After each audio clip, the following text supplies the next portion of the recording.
because I love science. That's a great question. Science is an investigation. I think what we're going to find out, and we're finding out, is what we thought we knew about science that was fact.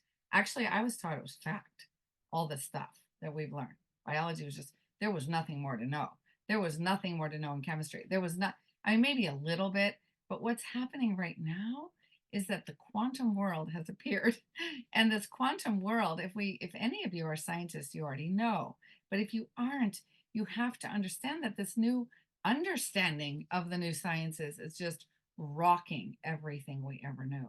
So what we could imagine before, like we could imagine that we were energy, now we can take pictures of our energetic field. You see, we can literally prove it. So I don't know if it, I think for all of you out there that are not into science, it's okay. But I always say to my course, I teach a course all over the world, and I always say to my students, just feel what resonates with you. If something's interesting, do your research yourself. Because when you start researching quantum physics and all the ideas behind it and the new things that they're learning, it's like, oh, wow, this is crazy. Like a whole new world appears to all of us. But we have to be willing, like, I mean, I think it was Albert Einstein, he said, like, you have to be willing to have a new thought, right? Or to think something up other than what you used to think. If we're not willing to change our thoughts and learn new things, then we cannot see this new possibility. No.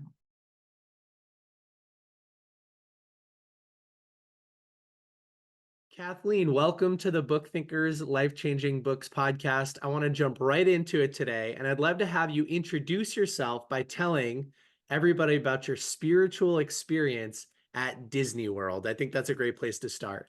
Oh my gosh. I'm like surprised, but that's a funny, interesting place to start, but I will. But you know, for me, it was weird because I'm a very practical person. I'm a nurse. I always took care of everyone in my family. I have a big Irish Catholic family, very Italian. I mean, we're really, I don't know if you know anything about that background, but the more the merrier is what they say. Yeah. And so, you know, I was very practical. I always just very grounded. I just wanted to get through life, do the best I could. I remember I just wanted to take care. That's the word.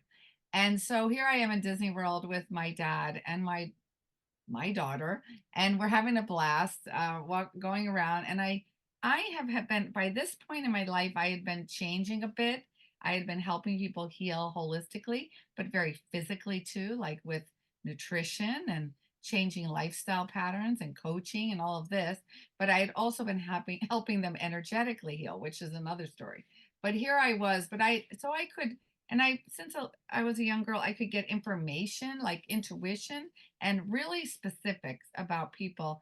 And it got more and more and more in my life. And I mean, they say it's like a psychic ability, whatever, but I could do that very easily. But this was very jolting because it was a really different thing. And I even like, I'm starting with this. I hope the audience doesn't go, oh my gosh, this is crazy. But okay. So what happened was I just started hearing a voice and I really thought I was going cuckoo because I'm very grounded. And like I said, I just am not like this. And it just kept saying, I'm Michael, I'm Michael. And I was really like, okay, now I'm going, this is freaking me out because it just wouldn't stop actually. So until I acknowledged that this voice was happening, it just, then it started flowing all the information. So basically the message was, you've been chosen for a mission.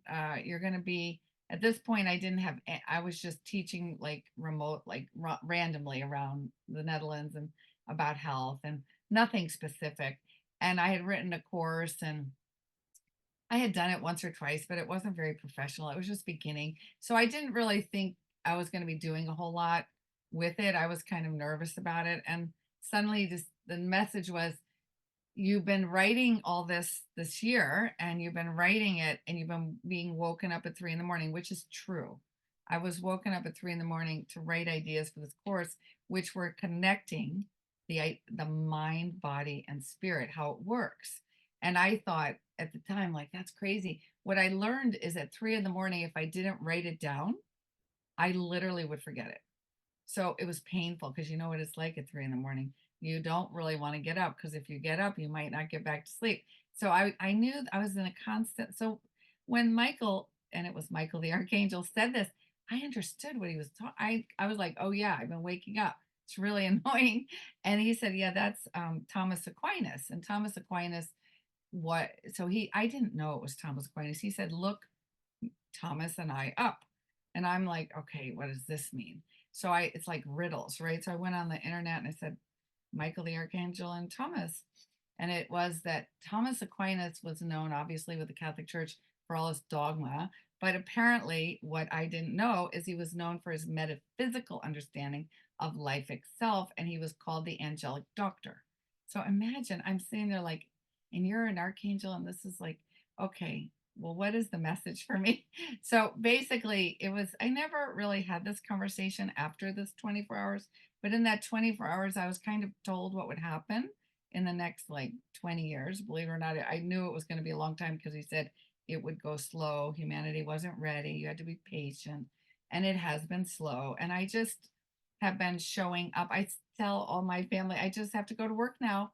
I think it's my time to work. I kind of, after my nursing career, I was working, but I was mostly raising children, and now it's full time. So I said, okay, I'm going to be doing this work. And I was afraid of this work to tell these things because I thought, oh, what will the people think if I tell my truth in this way? Because they might think it's crazy. And then I got this energetic feeling like it's okay. It doesn't matter. It'll be okay what you say. And then I wasn't afraid anymore. So that was kind of the cool part of the story because I was terrified before that. So that's what happened. Really a crazy story, but everything that was told to me kept happening. Like things just kept showing up. I didn't have to do anything. I just had to pay attention. So, with the work I did. Well, I'd love to kick it over to Luke for the next question, but we can end this experience. I'll read a quote that I pulled from the book that I loved because you kind of finished by saying the biggest liberation we can experience as human beings is to free ourselves from our fears.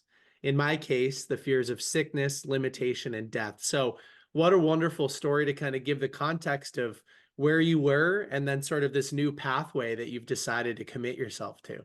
And I'll kick it over to Luke for the next one. Oh man, I have so many, like there's so many questions like just coursing through my mind right now.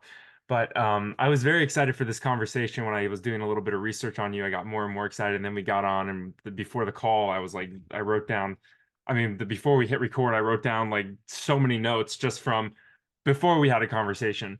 I'd love for our audience, you were a nurse, you came from kind of a doctor's background and everything, so you had this experience at Disney World, and I'm curious, like how did you, I don't know, bridge that gap between this very practical, grounded world to this very spiritual world without, like, I don't know, the doubt of it? Because I know myself, I am totally bought into all of this. Like, I'm totally bought into the whole spirituality world, but even me, I still have a lot of doubt about it. So, for our listeners, like, what do you say to those people who think, oh man, this is so woo woo and out there? I don't believe any of it. I'm still very grounded in facts and science.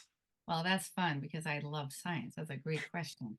Science is an investigation. I think what we're going to find out, and we're finding out, is what we thought we knew about science that was fact. Actually, I was taught it was fact, all the stuff that we've learned. Biology was just, there was nothing more to know. There was nothing more to know in chemistry. There was not, I mean, maybe a little bit, but what's happening right now is that the quantum world has appeared.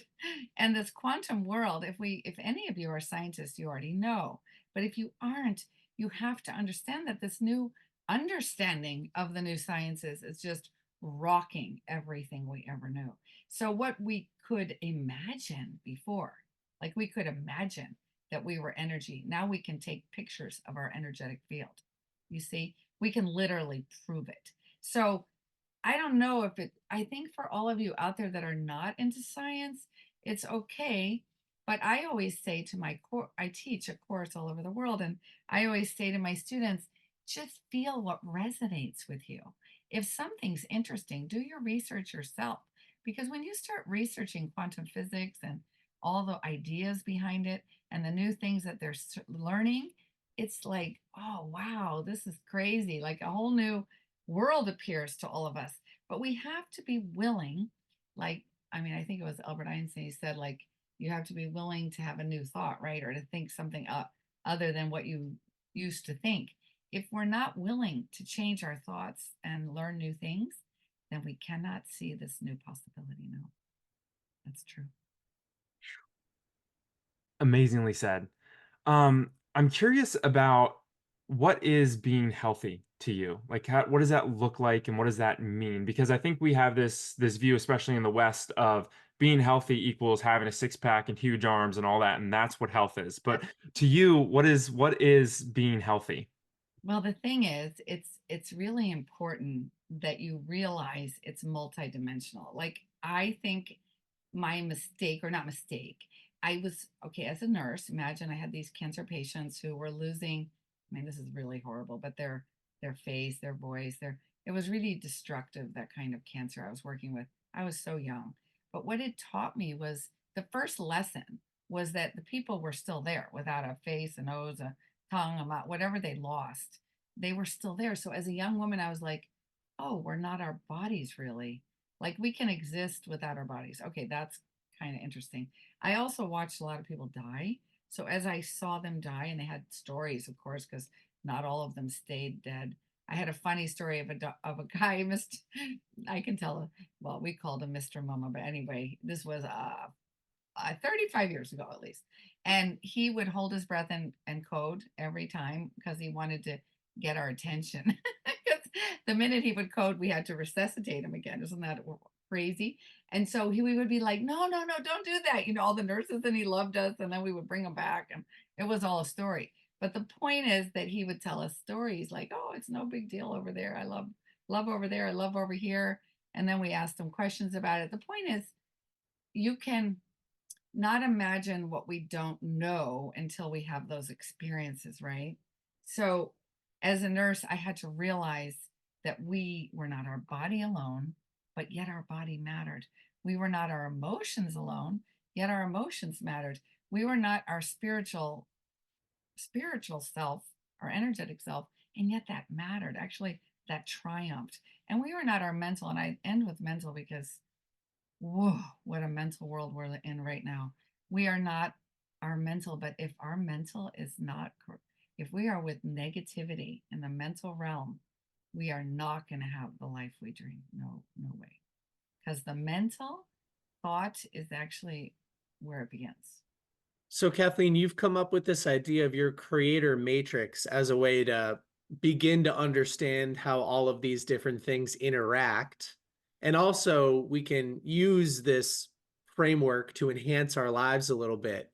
So, why don't you just kind of define your creator matrix, the creator matrix for everybody as a starting point? Great. So a matrix is actually a structure from which something is formed.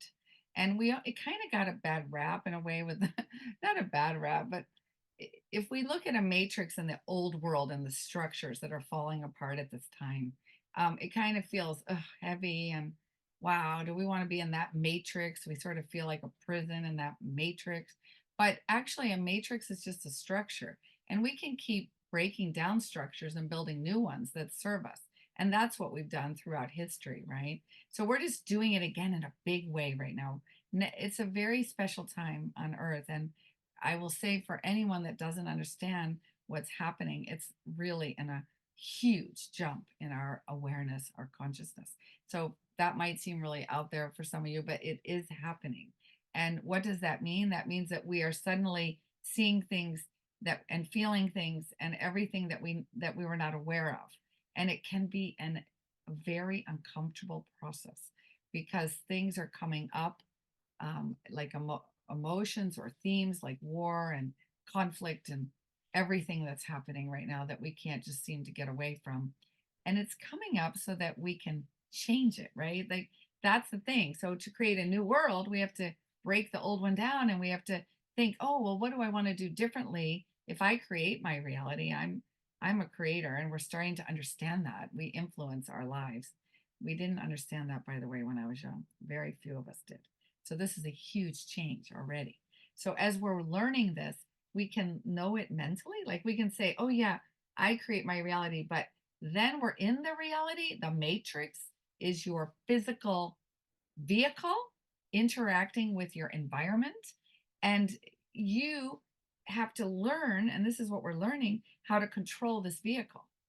And if we don't, then we're not going to be able to be strong, powerful, wonderful creators that we are. We're going to create what we don't want because we're not realizing that we create we realize it, but we're not aware in the moment when it matters, actually.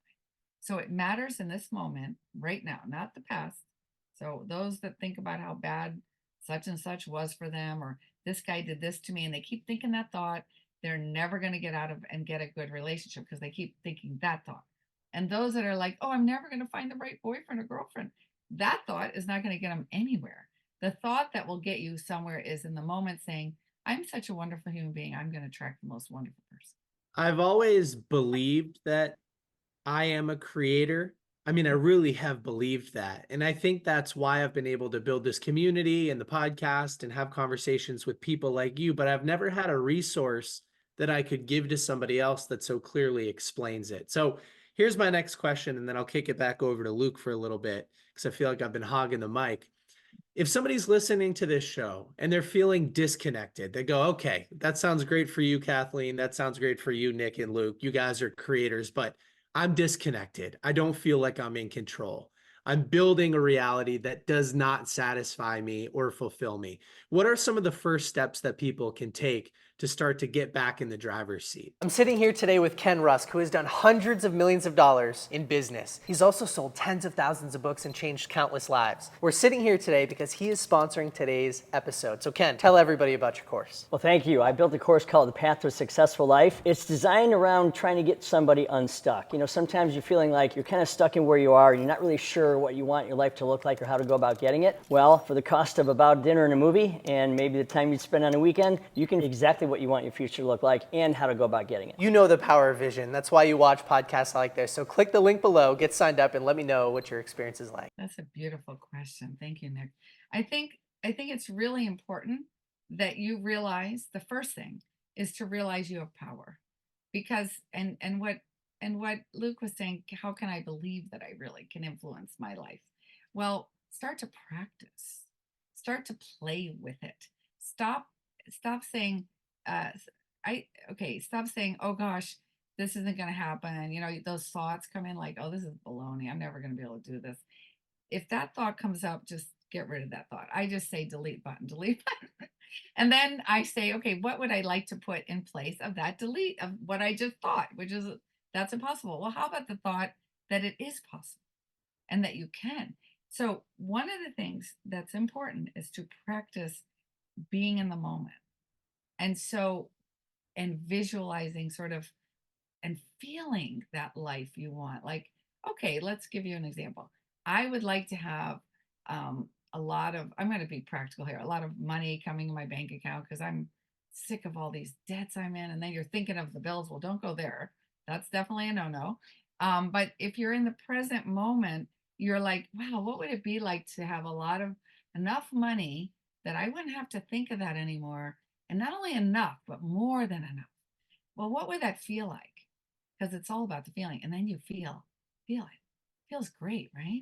And then you just feel that every day. You just practice feeling that. And that's how you start to make a difference. Really, you start to impact it tremendously, really quickly. Practice. So good. Well, it's simple in a way, but It is. And that's what I was going to ask. Like, why do we, even though it's simple, we know we kind of have the knowledge of how to do it. Why do we have so much resistance to that? first of all, you have to realize, and I talk about this in the book, we are inheriting things from our ancestors. And this gets to that question Nick had about fear and fears. We are inheriting things on our DNA, good things like blue eyes and whatever we inherit, or like positive entrepreneurial spirit we can inherit. Nobody talks about that, but we can. But we can also inherit the negative because we've been living in both positive, what we call duality, right? So a lot of times in our subconscious, we have a conscious that's very aware, that being in the moment now aware state, and we have a subconscious which is below the surface, and that's where all our fears are and all these emotions that we talked about that we can inherit. So it's very specific what we can inherit. And I inherited, and I talk about that in the book, this fear of suffering, death, and illness from my ancestry. Now, my brother didn't. He inherited something completely different. I mean, that's the funny thing. Genes don't work linearly. They kind of skip and go all over the place. But you kind of you have to be able to self-reflect. What are the things, what are the fears that are kind of ruling my life? Look at what storylines are showing up. By the way, we're not our stories. I talk about that. So look at what's showing up. Is it constantly that you're sick? Well, somewhere in the line, somewhere in the subconscious, there's some fears that you're not going to be well, and you might have a trust with your own body, let's say. You see what I'm saying? So we're all different, and we all have different fears that we inherit. Not everybody's the same, but when we were in survival mode in the past, very much. I mean, just watch some of these movies. You're like, wow, I can't even believe this. I watched pioneering movies recently in the United States because that's a big deal. And my family was with that, Daughters of the American Revolution, and they were actually the kind that went in the covered wagons. And I'm thinking what they went through, we don't even realize it. So, and that's just one story. There's so many that are in our DNA line. So maybe you have a fear of relationships. You've been hurt in like some grandma was left and whatever, or maybe they all died in the Spanish plague, or I don't know what the storyline is, but we've had them and they influence us. So start to be aware of what's showing up. What is the story constantly showing up? And then you get an insight into what you have to change and work on. So powerful. I'm getting so excited because I can't wait to share this with our audience and our people, because this is such amazing things, and these are such amazing things and concepts. And I feel like we've had this understanding of, just the understanding, the knowledge of, okay, you need to do this, you need to do this, but you're giving such practical tips on how to actually implement these things, which is, I feel, the hard part for people to understand. So this is wonderful. I'm curious about your book, your creator matrix. What was the influence behind writing that book? Like, why did you decide, okay, I need to put a book out there? Because you had done a course and you have your wellness revolution. So why a book? Well, you know what happened? I think about it sometimes. Like, look, I didn't necessarily know what was going to be actually every little part of this book when I started. But I knew one thing. We have a sick care world. And I, as a nurse, this is not the world that I can imagine. I think we need to have a well system. My vision is a world where people are thriving, not just surviving. It upsets me because I'll give you an example. Really, I went to these retreats a long time ago, and people were meditating, and that's very nice, very important to meditate. But when I went to the back of the room, they were like, I have cancer, I have autoimmune, I have this. And I'm like, okay, that's not really healthy. And I know you're meditating and everything, but like the whole is not whole. It's not okay. So then I started seeing it the other way. Like it was people who are like so into like their bodies and they've got to exercise 24/7. And then they have spiritual breakouts and burnouts, and they're just totally burned out. They burn out their bodies because they're not connected to the energetic field that we all come from. So they don't know how to rejuvenate. It's like an apple. Let's say an apple. We pull it from the tree. What happens to that apple? What happens after a couple days? Starts to rot. Yeah. So if we aren't connected to our field of where we get energy, we lose energy. And so that's part of the creator matrix, realizing, and people call that all kinds of names. I don't need to name it for you. You can name it yourself, but there is a field, and that is scientifically proven that we are connected to where we can rejuvenate. So I think it's powerful, actually. So, but the body is important, all of it. And the emotions too, by the way. We haven't really gotten into that, but emotions can totally make people not well. You can get stuck. Well, Kathleen, I was sharing with you before we press record that a lot of people listen to this podcast as a way to discover new books and maybe new personalities, thought leadership personalities like yourself. And as we release content, we see what resonates, what doesn't resonate. And I know that a lot of people are looking for resources to help them manage stress and anxiety. Those stress and anxiety numbers, they continue to skyrocket. There are all sorts of reasons for that. We're all disconnected. We're all consuming instant gratification, social media stuff that when we compare ourselves to it, it creates a feeling of lack of fulfillment, all sorts of things. And I thought in chapter 2, as I was reading your book, you talk about the importance of balancing active and passive energies in our lives. So I'm curious, like, what strategies or exercises would you give somebody that's having a really tough time managing to find balance and they're struggling with high stress and anxiety lives? Like, what are some of the first steps that people might be able to take? Well, that's really a good question. I would say it's really important to understand it as a whole. Because if you don't understand the concept, you can't do anything about it. That's what I've noticed.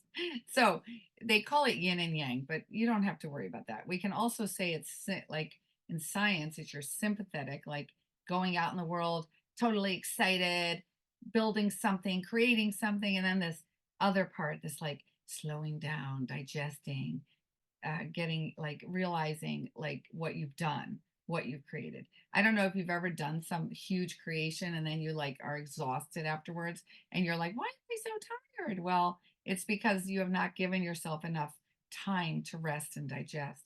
So we have a very on society and very overstressed, cortisol like addicted society actually. And this society doesn't give us we don't understand that if we just keep going, the whole battery, the whole matrix will just start falling apart on all levels. Will start to break down. So that's one problem. The other problem are people who stay all the time in the rest and digest. They're procrastinators. They're afraid to do anything because they might fail. They're never actually realizing they create their reality. So they don't go out there and they're way too much in the yin. So they're resting and digesting the whole time. And then they're bored and their life has no meaning, actually. So, so we have two problems, right? We don't just have one problem, we have two, but our world is really overstressed. So I agree with you. In the book, I say that you have to deal with all levels with stress, the physical. What is causing the physical stress? Probably the diet a lot. What are you eating? Are you constantly taking the bad sugar, the high glycemic carbohydrates? What are you putting in your mouth every day? And I'm not saying you shouldn't have some of that, but in our course, we say 80-20 rule, like do 80% like really pure food and really feel better. You really start feeling better when you eat like that. And then 20% have fun. Okay. But if you do the opposite, like 80% wild, I mean, college kids do that, you're going to have probably a consequence eventually. The body's going to start telling you, I'm not so happy and I'm stressed out. Then you're going to have the emotions, right? So if you have relationships with people and you're just emotionally reacting all the time and you're feeling sad all the time or the lower frequencies and you're not able to move through them, there are techniques that you can learn to get rid of pass through them. Like you should pass through emotions. You should say, oh, I'm sad. Okay, why is that? Okay, let's let that go now. Now I can feel joy. Because you know what? If I just ask you as the audience today to feel the word joy, just feel it. Say, I'm joyful. Yeah, what happens? It Feel makes joy? a difference, right? You feel it. So when we learn little techniques like that, we can move through our emotions. And spiritually, it's just really about realizing that there's a connection that we have to a field that is infinite, that gives us energy, that can bring us joy, bring us anything we want. And that we can't see with our eyes, but we can feel. Like, I'll tell you what's happening. As I help people heal, can feel that field physically. So when I'm in someone's aura, I can feel it. It feels like, and when I work with people energetically, I can do a healing on them. I could even do a healing on you too right now, and you would feel it. You would say, I feel like cold in my body, or I feel. So we can influence each other's energetic field, and we are all day long. You know how you walk through a dark alley and you think, oh, he has a bad vibe, but he didn't tell you anything. How did you get that information? Right? So you start to listen to that part of yourself. and you start to get information more and more. We will have access to this as the world is shifting. And so I encourage everyone who's listening, the audience, to pay attention to those thoughts, those intuitive thoughts, because they're really important. I'm feeling pretty challenged right now because that's something that I've been trying to show up more in my life is following that intuition. And it's funny because not only do I have doubt when I follow it, but also like others, friends, family, they're like, "What are you doing? You're crazy." It's just like the simple going up to somebody and saying something that I feel they need to hear. And I'm just so thankful that you said that because like that's just the exact words I needed today. Oh, I want to mention in your book, and I know we have to wrap up here soon, but I wanted to mention the drawings and illustrations in your book before we wrapped up, just because I thought they were so amazing and so cool. And can you just tell us about why it was important for you to have those in there and about that whole process? yes, as we are all in this huge shift, much change is happening. We can see the robots are coming, right? All new technologies are about to come to us. We have to learn to manage this creator matrix. And it's not easy. Like you were saying, you've been working on it, right? You've been trying. You've been really focused, Luke, right? So there's something in you guiding you there, and Nick also with his journeys. So, but the thing is, some of these concepts are easier to understand visually. So I asked my sister, who is an artist, she's really great, and we came together to do this project for humanity. And she is awesome, and you can actually purchase her artwork. So it's so beautiful. It's very high frequency, and I think if something speaks to you and you look at it, it can influence you. It can help you to create a better life just by looking at those pictures. Believe it or not, it's a reminder, right? Like you're like, okay, I have to remember this every day that I'm doing this. I'm in control. It's funny though. I love that. And yeah, we have a thing that Nick always likes to say, which is play bigger triggers. And even today I'm wearing this shirt that says gratitude on it. And every single time I see it, it reminds me to be grateful. And I integrate more and more of that in my life. Like I have artwork on the walls that just remind me of those bigger and better things, which encourages me to act better, to act in more joy, to act in more gratitude and all those things. So I love that, and I think it's so cool that you were able to bring your sister in on this project. I will say one thing about gratitude. See, we're not really, you don't need to control things like we used to. Like, that's part of the problem when we are trying to create our reality, that we have to control everything. If we learn to trust that, and that is what you're wrestling with, trusting. So, one of the things I would encourage you to say every day is, I trust that I can create my reality. And even saying that, you give an intention into the universe that's quite powerful. So yeah, we have the best power we have is to trust. And it isn't always easy because this world gives us a lot of reason not to trust. But the more we can stay focused on trust, and that has a frequency too, and in our hearts, we will be more and more powerful to affect our reality. Wow, that gave me goosebumps. Oh, Amazing. Exactly the words. I feel like this whole podcast has been all the words that I've needed to hear today. Nick, oh. before we wrap things up, do you have any other questions you'd like to ask? Yes, I'll say that for everybody in the audience, I've read a little over, I think, 120, 130 pages so far. I'm loving the book.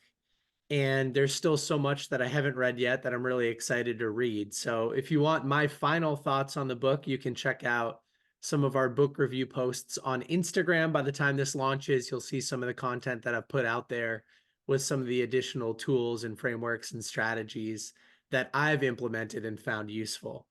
I do have one more question, Kathleen. This is something I haven't done, but I know you're a fan of it, the Enneagram.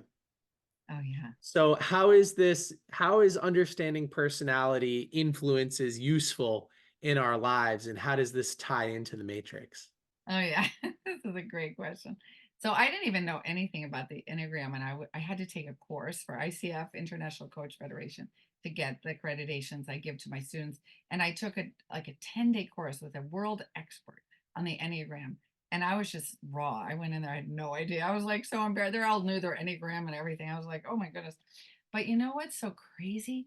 After that 8 days, I understood myself so much better because I've always had this kind of propelling force in me. Not only those fears that were guiding, like I talk about them, but the fears were like if I wouldn't succeed. So there for me, I was a number three, and that is all about success. And I wanted that so much.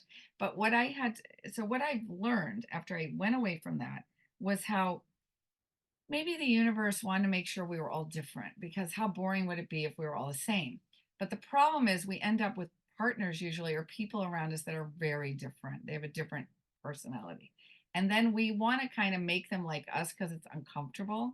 And that is the thing that we have to realize in relationship that we have to accept that we're not the same and we have to treasure the difference and ask the question, what am I to learn? My husband is a number 8. He is a total control type. I'm a heart type.